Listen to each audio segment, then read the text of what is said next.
बिस्मिल्लाहिर्रहमानिर्रहीम। अस्सलाम वालेकुम नाज़रीन, प्रोग्राम खबर की खबर के साथ मैं हूं आपका मेज़बान डॉक्टर बुलंद इकबाल। नाज़रीन, आज सबसे पहले बात करेंगे महंगाई के हवाले से और ख़ास तौर पे जो चीनी का बहरान पैदा हुआ है, चीनी की कीमतों में जो इजाफ़ा हुआ है उसके हवाले से अगर बात करें तो जो मखलूत हुकूमत थी पीडीएम की, जो कि इस निगरान सेटअप से पहले मौजूद थी, उनमें पाकिस्तान पीपल्स पार्टी और नून लीग में अब इख्तलाफात नज़र आते हैं, ख़ास तौर पे इस चीनी के मसले को लेके। इसलिए कि चीनी की कीमतों का जो इजाफ़ा है उसकी एक वजह यह है कि पाकिस्तान से चीनी जो है वो एक्सपोर्ट की गई, और इस एक्सपोर्ट की जो इजाज़त है वो काबीना और प्राइम मिनिस्टर की मर्ज़ी के बग़ैर ये मुमकिन नहीं होता। इसलिए सारा मलबा सिर्फ एक पार्टी पे डाल देना, इस हवाले से पाकिस्तान पीपल्स पार्टी और नून लीग में आपस में इख्तलाफात नज़र आते हैं। फिर दूसरी जानिब चूँकि इलेक्शन भी होने और पहले से इस बात की तवक्को की जा रही थी कि इलेक्शन के करीब आते ही पाकिस्तान मुस्लिम लीग नून और पाकिस्तान पीपल्स पार्टी अपनी रिवायती सियासत पे आएंगी,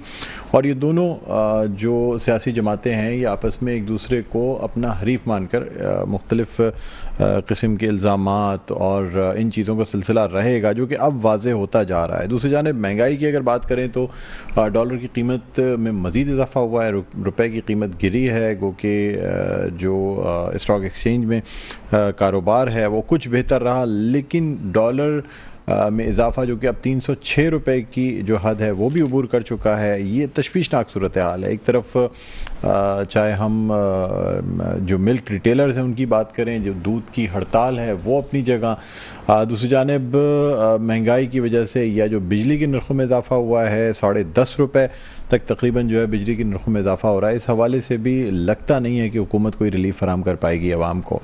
जमात इस्लामी का इस पर स्टैंस है। जमात इस्लामी जो है वो महंगाई के ख़िलाफ़ जो है वो एहतजाज भी कर रही है। इसी हवाले से हम बात करना चाहेंगे। इस वक्त हमारे साथ मौजूद हैं एडवोकेट सैफुद्दीन साहब, रहनुमा जमात इस्लामी। अस्सलाम वालेकुम सैफुद्दीन साहब, खुशामदीद कहते हैं सर। बहुत शुक्रिया सर, आपने प्रोग्राम के लिए वक्त निकाला। सर, क्या कहते हैं ये महंगाई की वजह आप क्या समझते हैं? पहले तो आप कहते थे जी इमरान हुकूमत यानी जो पीटीआई की हुकूमत है उसमें जो है ना वो महंगाई हुई, उसके बाद जो हुकूमत आई उसने महंगाई की। अब निगरान हुकूमत में भी महंगाई बढ़ती चली जा रही है। अगर हम देखें कि जब से ये निगरान सेटअप आया उसमें भी कीमतों में अच्छा खासा इजाफा किया गया है, चाहे बिजली के नर्ख हों, पेट्रोल के नर्ख हों, डॉलर की कीमत में इजाफा हो। ये तमाम चीज़ें कंटिन्यूएशन से चल रही हैं, रुकती भी नज़र नहीं आ रही हैं। क्या कहेंगे आप? बिस्मिल्लाहिर्रहमानिर्रहीम। देखिए, ये तो सूरत हाल इस तरह की है कि पाकिस्तान को एक ऐसे शैतानी चक्कर में फंसा दिया गया है कि जिससे पाकिस्तान का निकलना मुमकिन नजर नहीं आ रहा जब तक यही लोग हुक्मरान हैं। पाकिस्तान की जो माशी टीम है वो हमेशा एक ही रहती है, और वो टीम वो होती है जिसको आईएमएफ या वर्ल्ड बैंक पसंद करता है, और आईएमएफ और वर्ल्ड बैंक उस टीम को पसंद करता है जो पाकिस्तान के लिए ज्यादा से ज्यादा कर्जे ले, पाकिस्तान को ज्यादा से ज्यादा कर्जों के अंदर धसाए और फंसाए, और पाकिस्तान को एक ऐसे चक्कर में मुब्तला कर दे कि वो माशी गुलामी के अंदर हमेशा हमेशा मौजूद रहे। अब ये जो भी पीटीआई की हुकूमत थी उसकी माशी टीम भी वही थी, पीपल्स पार्टी की हुकूमत थी उसकी माशी टीम भी वैसी थी, और नून लीग की हुकूमत। अब ये जो मौजूदा पिछली हुकूमत गुजरी है, मौजूदा तो निगरान हुकूमत है, लेकिन इस हुकूमत को तो खैर अभी कुछ लेना देना नहीं है। जो गुज़िश्ता हुकूमत गुजरी है पीपी की और नून लीग की, आप ये देखिए कि आईएमएफ से जिस वक्त इनका मुआहदा हुआ, ये मुबारकबादें पेश कर रहे थे एक दूसरे को, ये जफ्तियां डाल रहे थे एक दूसरे को, जनाब के जबरदस्त हो गया, कौम को खुशखबरियां सुना रहे थे, लेकिन ये नहीं बता रहे थे कि कौम के साथ होने क्या वाला है।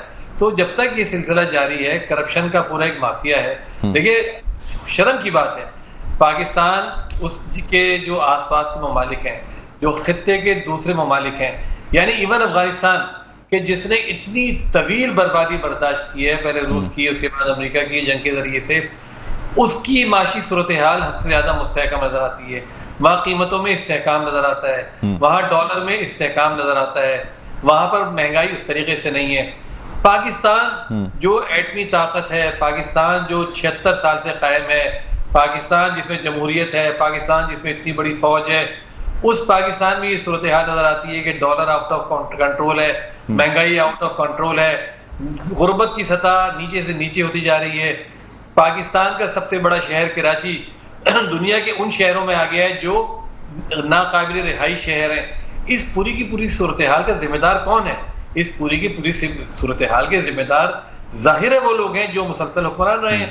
पीपल्स पार्टी 15 साल से यहाँ पर हुकूमत में है, लेकिन इससे बहुत पहले से वो सन 70 से पाकिस्तान के अंदर हुकूमत में है। नवाज शरीफ की हुकूमत, पाकिस्तान में 30-40 साल से ये लोग हुकूमत कर रहे हैं। पूरा एक नेक्सस है।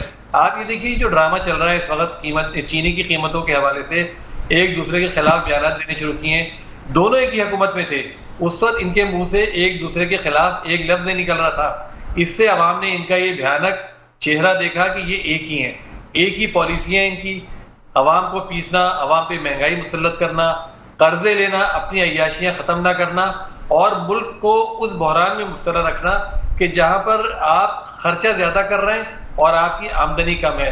और ये खर्चा किस पे हो रहा है? खर्चा अवाम पे नहीं हो रहा, ये खर्चा सारा के सारा हुकूमतों पे हो रहा है, सारा का सारा उससे हो रहा है जिसका अवाम से कोई ताल्लुक नहीं है। डेवलपमेंट जो हमारे यहाँ डेवलपमेंट के नाम पे खर्च होता है वो भी अवाम पे नहीं होता, उसका भी 80% करप्शन के अंदर चला जाता है। अवाम को इस पूरे गोरख धंधे से कुछ भी नहीं मिल रहा।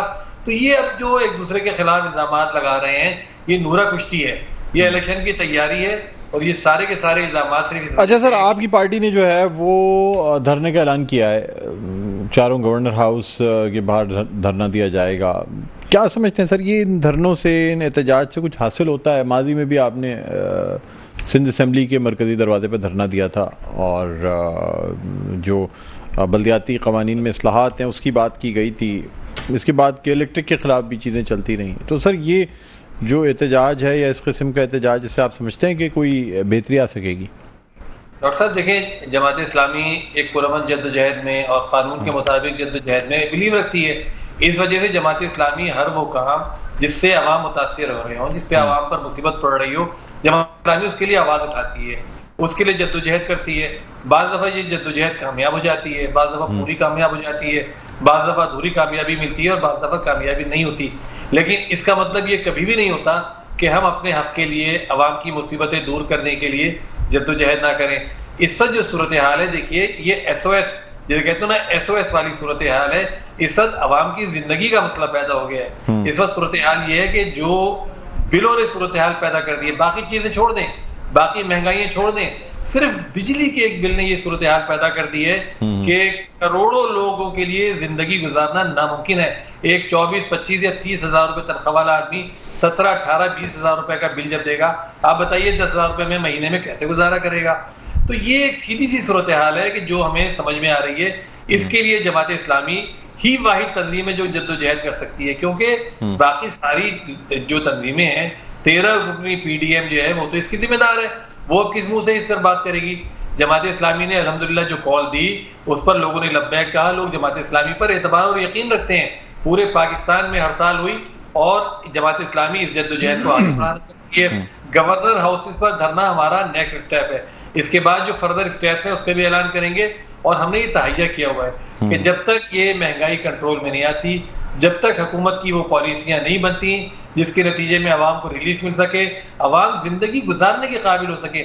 इस वक्त जीना, जो आईने पाकिस्तान में लोगों को एक राइट दिया गया है, पाकिस्तान के शहरियों को जीने का हक दिया गया है, लेकिन ये जीने का हक अब खत्म होता जा रहा है और हुकूमत के इक़दाम के नतीजे में खत्म होता जा रहा है। ऐसे मौके पर आवाज ना उठाना मैं समझता हूँ जुर्म है। तो जो लोग भी खामोशी। अच्छा सर, अभी पिछले दिनों जो हड़ताल हुई, मुसलसल 3 दिन तक हड़ताल चलती रही, कोई खातिर ख्वाह ताजरान ने भी यही कहा, ताजर हज़रात ने, कि जी हुकूमती सतह से भी किसी किस्म के कोई मुज़ाकरात नहीं किए गए, के इलेक्ट्रिक की जानिब से भी कोई मुज़ाकरात नहीं हुए। ताजरों का नुकसान ज़रूर हुआ कारोबार बंद होने की वजह से, लेकिन कुछ हासिल नहीं हुआ सर। देखिए, इसमें के इलेक्ट्रिक का मसला नहीं है, इसमें IPP का मसला नहीं है। ये तो सारे वो लोग हैं जो कारिंदे हैं, जो इस पूरे इस्तेसाली निज़ाम का एक जो जाहिर करते हैं उसको। असल में तो हुकूमत है। ये देखिए, के इलेक्ट्रिक के रेट्स कौन बढ़वाता है? वफाकी हुकूमत बढ़वाती है ना। इस वक्त भी 10 रुपए की जो समरी मूव की है नेपरा में, वो वफाकी हुकूमत ने मूव की है। IPPs के साथ अगर एग्रीमेंट्स किए हैं तो हुकूमत ने किए हैं। तो इस सारे की जिम्मेदार तो हमारी हुकूमत है। हमें के इलेक्ट्रिक से थोड़ी मुज़ाकरात करने हैं ना। के इलेक्ट्रिक बिलों को कम करेगी? के इलेक्ट्रिक तो ईस्ट इंडिया कंपनी की तरह आई हमारा खून निचोड़ने के लिए। वो कैसे कम से कर सकती है? वो तो बिजली सही फराहम कर दे जिस रेट पे वो फराहम कर रही है। अगर उन रेट पर भी बिजली वो बाकायदा अनइंटरप्टेड फराहम कर दे तो वो उसकी मेहरबानी। लेकिन रेट्स का कम करना, रेट्स का ज्यादा करना, ये तो हुकूमत की जिम्मेदारी है। हुकूमत ने जितने टैक्सेस लगा दिए इन बिलों के अंदर, आप बिल उठाकर तो देखिए, आधा आपका बिल होता है और आधे उसके अंदर टैक्सेस होते हैं। और ये जो सारा का सारा गेम है, ये क्या, फिर ये आईपीपीज के जो कैपेसिटी चार्जेस के नाम पर बिल वसूल कर रहे हैं। तो इस सब के नतीजे में इसके अलावा तो कोई चारेकारी नहीं है ना। अच्छा, हुकूमत पर जूं रेंगी, हुकूमत के कान पर जूं रेंगी। अनवारुल काकड़ साहब ने उस पर रद्द अमल का इजहार किया, लेकिन अफसोस की बात यह है कि उन्होंने ये कहा कि इतना बड़ा मसला नहीं है जितना बड़ा शोर मचाया जा रहा है, इतनी महंगाई नहीं है जितनी इसकी बात की जाए। ये बड़ी शर्म की बात है।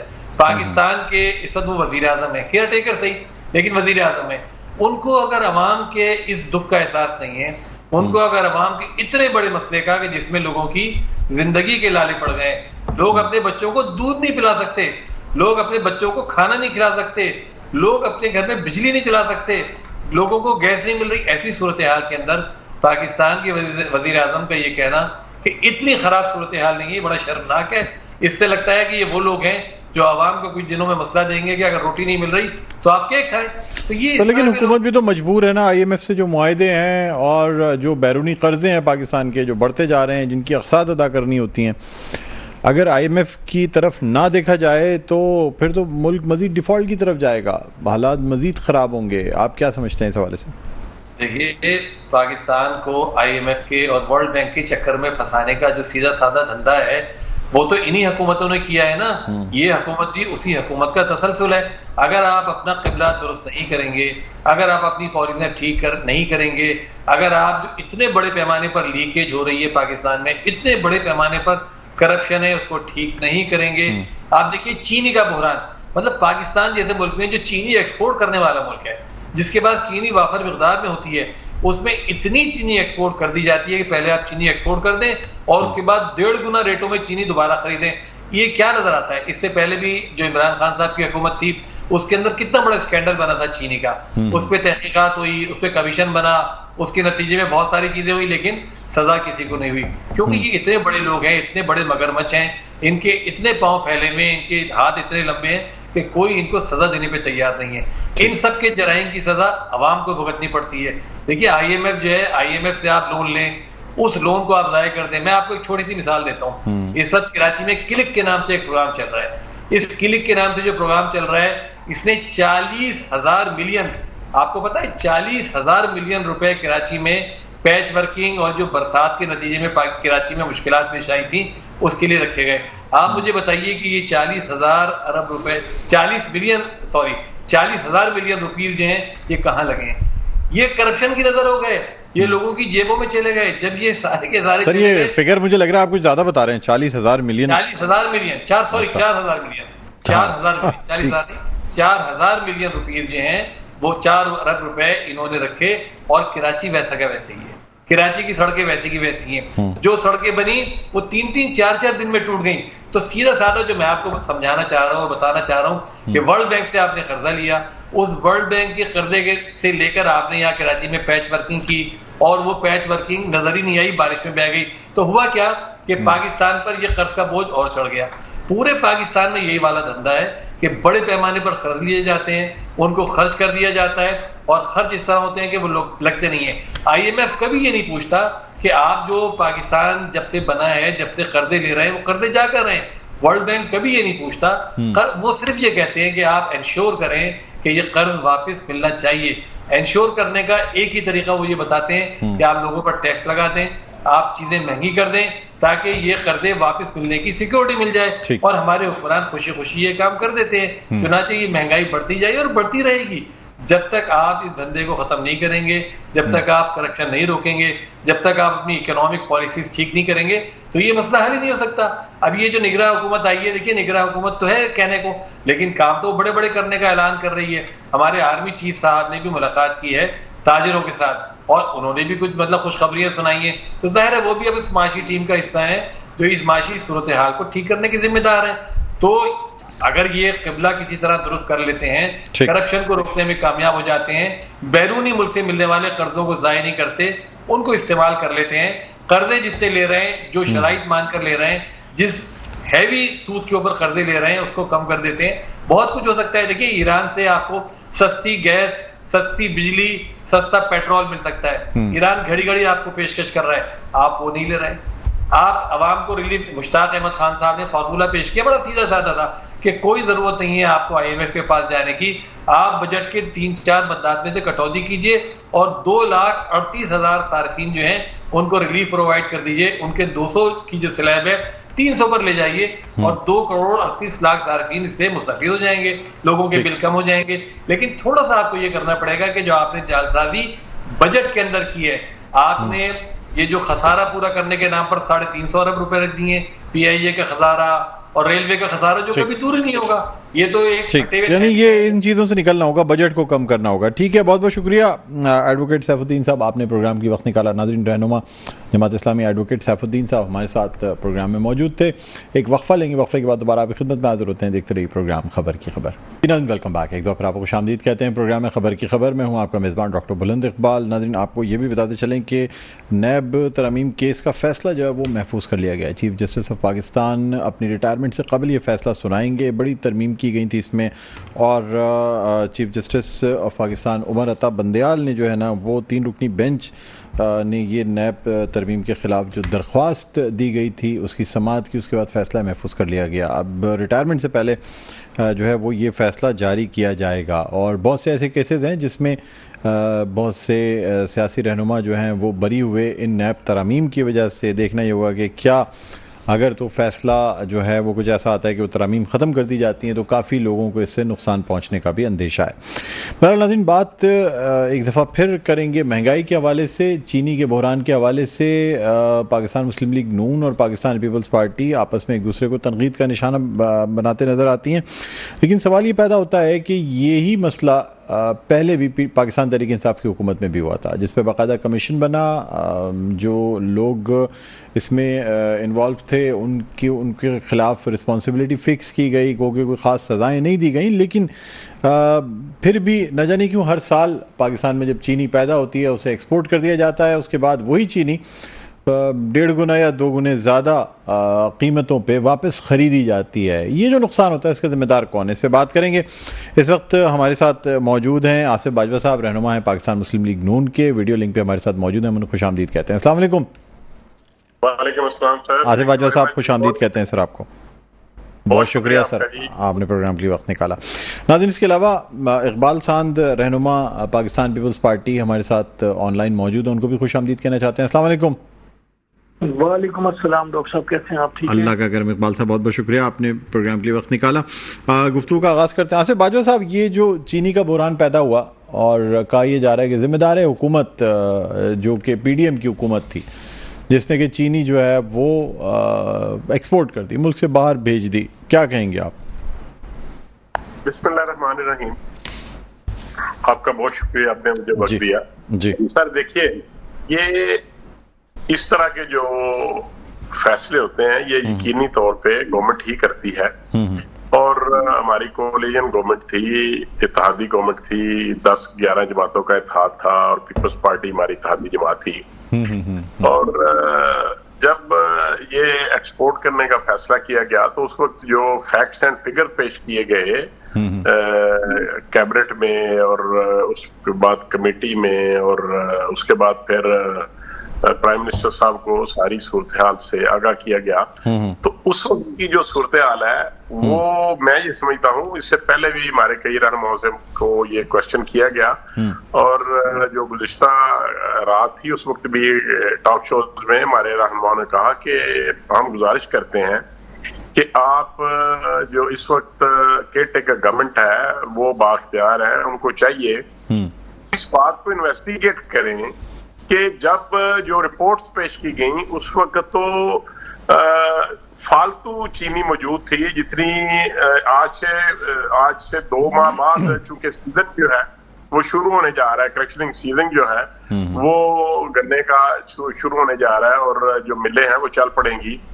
इस बाबत पूरी डिटेल दी गई थी और ये रिपोर्ट पेश की गई। जो लोग मिल ओनर्स हैं उन्होंने कहा कि हमारे पास वाफर चीनी मौजूद है, पाकिस्तान में इसका स्टॉक खत्म नहीं होगा। और जो इसमें being political worker of PMLN हमारा मौकफ ये है कि ये मिसमैनेजमेंट है इस गवर्नमेंट की। इस वजह से वो बहरान पैदा हुआ है। तो अगर चीनी एक्सपोर्ट करने की इजाजत दी गई थी तो जो रिकॉर्ड पेश किया गया था उसके मुताबिक वाफर चीनी मौजूद थी और एक लिमिट दी गई थी कि इतने 1000 टन जो है या इतने लाख टन जो है आप हमें एक्सपोर्ट करने की इजाजत दे दें, तो उसकी इजाजत दी गई थी।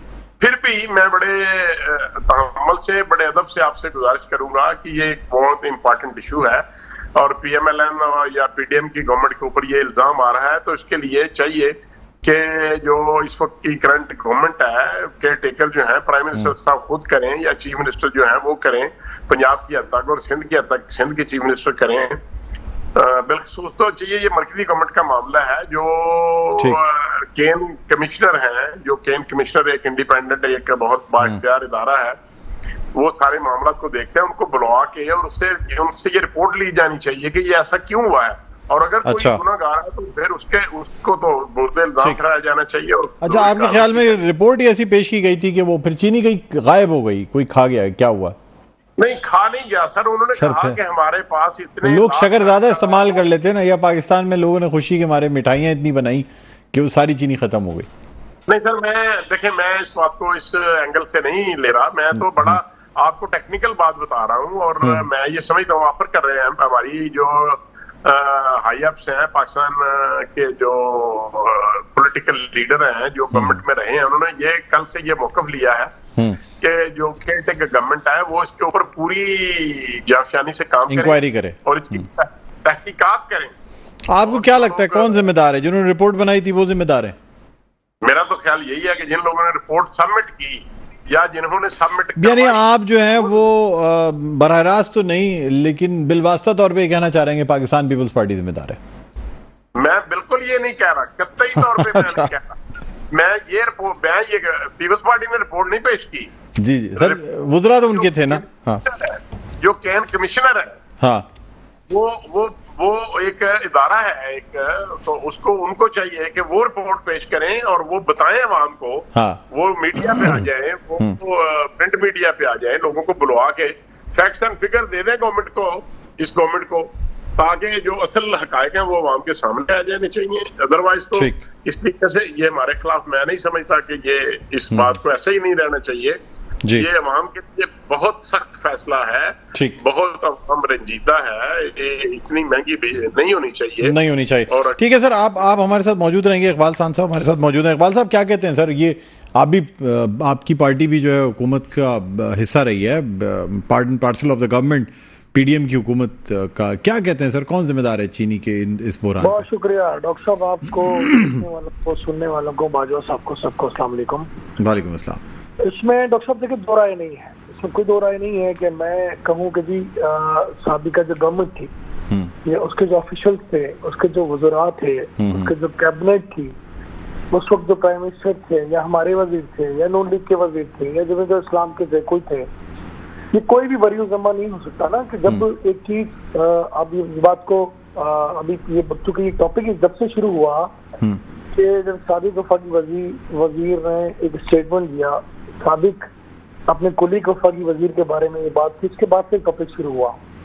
मैं ये समझता हूँ कि उस वक्त कैबिनेट समेत जिन लोगों ने एक्सपोर्ट की इजाजत दी, या तो फिर उनकी रिपोर्ट गलत है या फिर उनकी इजाजत देना दुरुस्त है अगर पाकिस्तान में लोगों ने चीनी ज्यादा खाना शुरू कर दी, इसमें उनका कोई कसूर नहीं है। अगर जो पाकिस्तानी चीनी के इस्तेमाल को जो है उसकी जो क्वांटिटी है वो बढ़ गई। देखिए, माजी में जो पाकिस्तान की जो सूरत हाल पिछले 5-6 साल में रही है डॉक्टर साहब, ये पाकिस्तान जो है बहरानिस्तान का मंजर पेश करने लगा, चाहे वो पेट्रोल की सूरत में हो, चाहे वो बिजली की सूरत में हो, चाहे वो गैस की सूरत में हो, चाहे वो आटे की सूरत में हो, चाहे वो चीनी की सूरत में हो।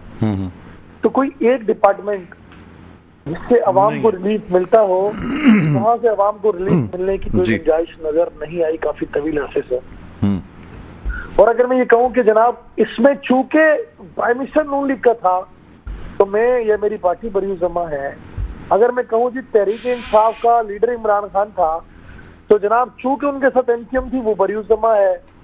तो ये सारे मामले में हम सबका रोल बनता है कि हम इसकी तरफ, जैसे अभी बाजवा साहब ने बहुत कहा, अगर मैं एग्री करता हूँ, होता यही है कि जो गवर्नमेंट छोड़ के जाता है दूसरा आने वाला उसकी इंक्वायरी करता है, और पाकिस्तान इसी तरह पिछले 70-75 सालों से इसी तरह आगे बढ़ रहा है। और आज हम इस मैच पर हैं कि पता नहीं वो गाड़ियों में जिस तरह ब्रेक फेल हो जाता है, तो इसी तरह पाकिस्तान की मईशत का ब्रेक फेल हो चुका, इसी तरह पाकिस्तान में कारोबार का ब्रेक फेल हो चुका, पाकिस्तान में अशियाए खुर्दनोश का ब्रेक फेल हो चुका, पाकिस्तान में बिजली और गैस का। सर लेकिन जिम्मेदार कौन है सर? यानी ये चीनी का बहरान आया तो सही ना, चीनी बाहर भेजी गई, एक्सपोर्ट की गई, अगर कमी थी। ये पहली बार हुआ है, पहली बार तो नहीं हुआ सर, लेकिन पहले तो बड़ा तनकीद का निशाना बनाया गया था ना। पीटीआई की हुकूमत, आप लोगों ने मेरे ख्याल में महीनों तक जो है वो पाकिस्तान तहरीक इंसाफ की हुकूमत को निशाना बनाया इस बात पे कि जी। सर मैं उसी तरफ आ रहा हूँ कि पहले अगर हम तहरीक इंसाफ पर तनकीद करते थे तो आज हम पर होती है,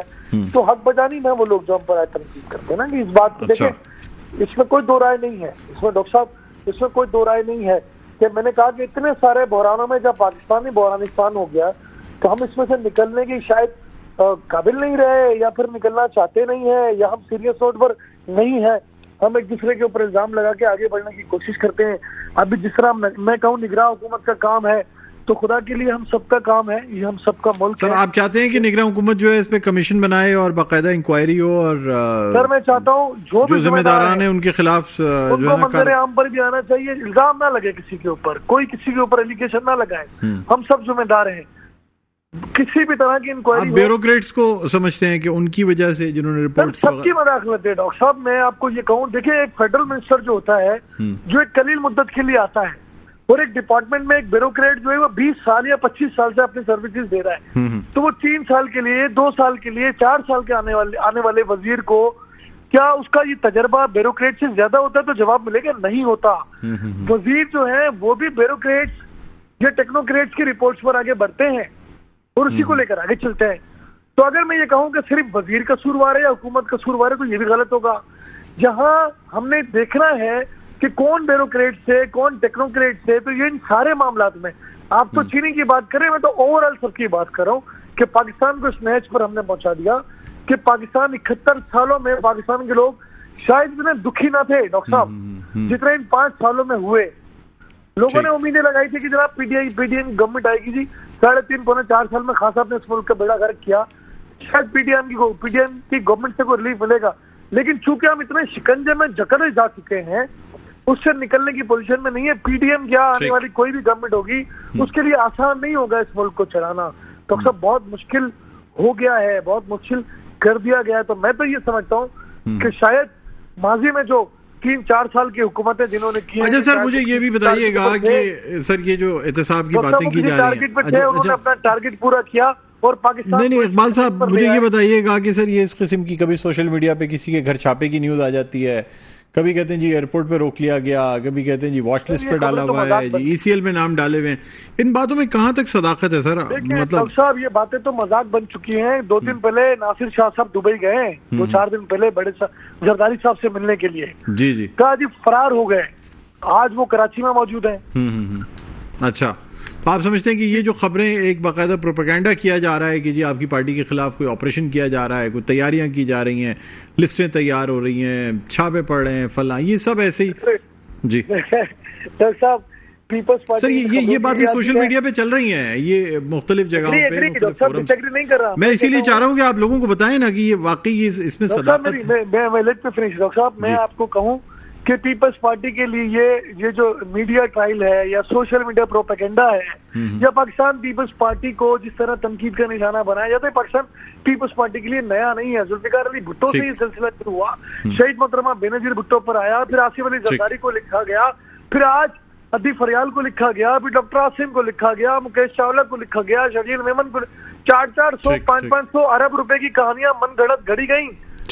4,000 रुपए भी किसी पे इल्जाम साबित हुआ तो मेरी पार्टी और मेरी क़यादत इस बात की जिम्मेदारी लेती है। ठीक लेकिन क्या इल्जाम लगा के किसी के सियासी साख को किसी की जाती हैसियत को नुकसान पहुंचाना मकसूद है तो बिस्मिल्लाह जी करते रहे। पाकिस्तान पीपल्स पार्टी इनका पहले भी सामना करती रही और आगे भी करेगी। ठीक है, इकबाल साहब मेरे साथ मौजूद रहेगा। सर एक ब्रेक की तरफ हमें जाना है, ब्रेक के लिए कहा जा रहा है। ब्रेक के बाद दोबारा नाज़रीन आपकी खिदमत में हाजिर होंगे। दोनों गेस्ट हमारे साथ मौजूद हैं, कहीं नहीं जाइएगा, देखते रहिए प्रोग्राम खबर की खबर। जी नाज़रीन, वेलकम बैक। एक दफ़ा फिर आपको खुशामदीद कहते हैं प्रोग्राम में खबर की खबर में। हूँ आपका मेज़बान डॉक्टर बुलंद इकबाल। हमारे साथ मौजूद हैं आसिफ बाजवा, रहनुमा पाकिस्तान मुस्लिम लीग नून, और इसके अलावा हमें ज्वाइन किया इकबाल सान साहब ने ऑडियो लाइन पे हमारे साथ मौजूद है, रहनुमा पाकिस्तान पीपल्स पार्टी। ब्रेक पे जाने से पहले बात हो रही थी चीनी का जो बहरान है, इसकी जो जिस तरह कीमत बढ़ती आ रही है उसके हवाले से बात हुई।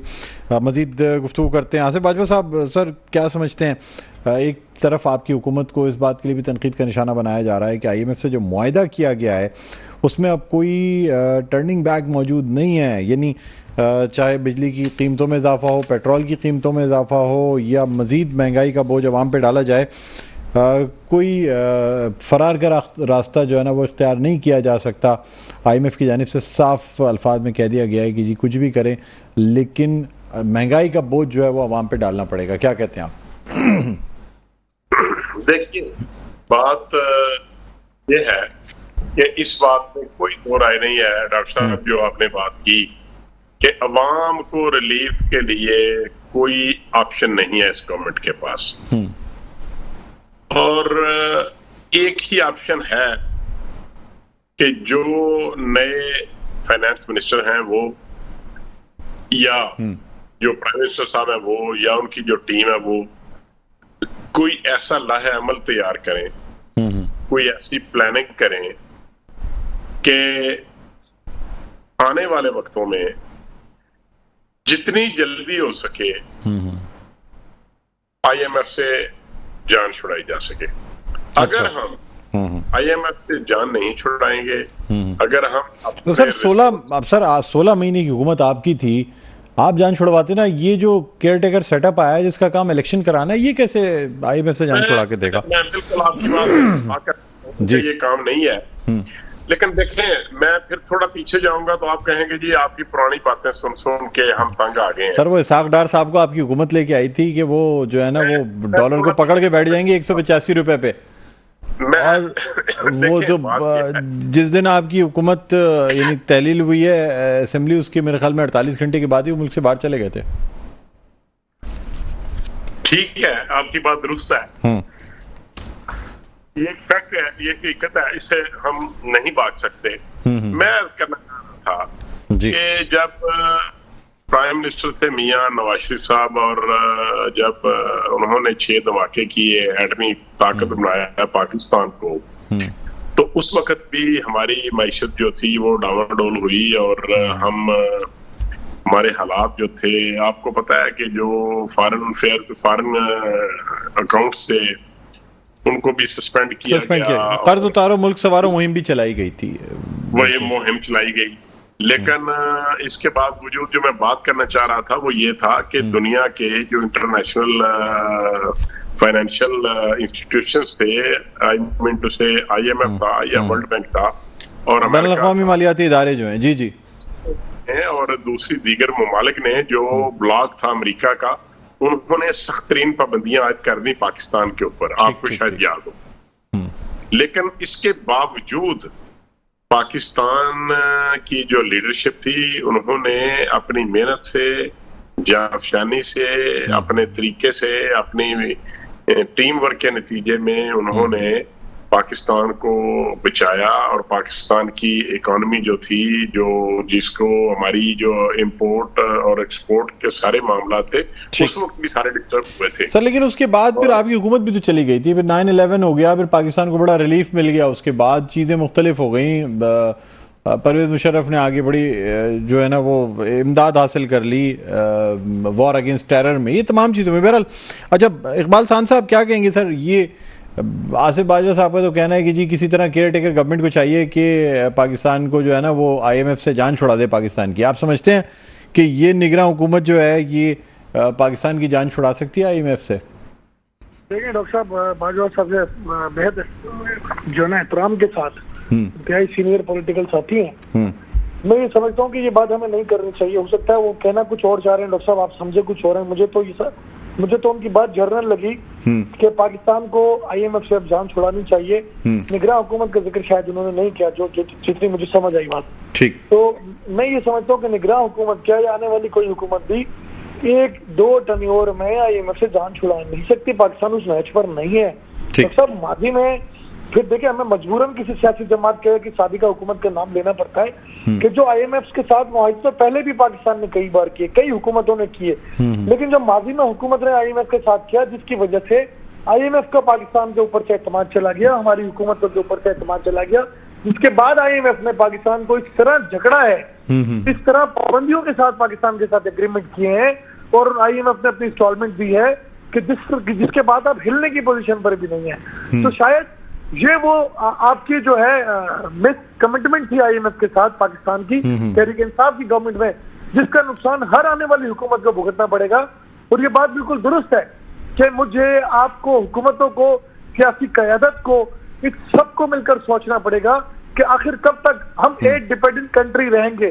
खुदा के लिए हम ऐसे थे नहीं, ऐसे हम कब हो गए हमें पता ही नहीं चला कि ग्रेजुअली हम इस स्टेज पर पहुंच गए कि जो ज़राई मुल्क कहलाया जाता है वो आज अनाज को बरामद करता है।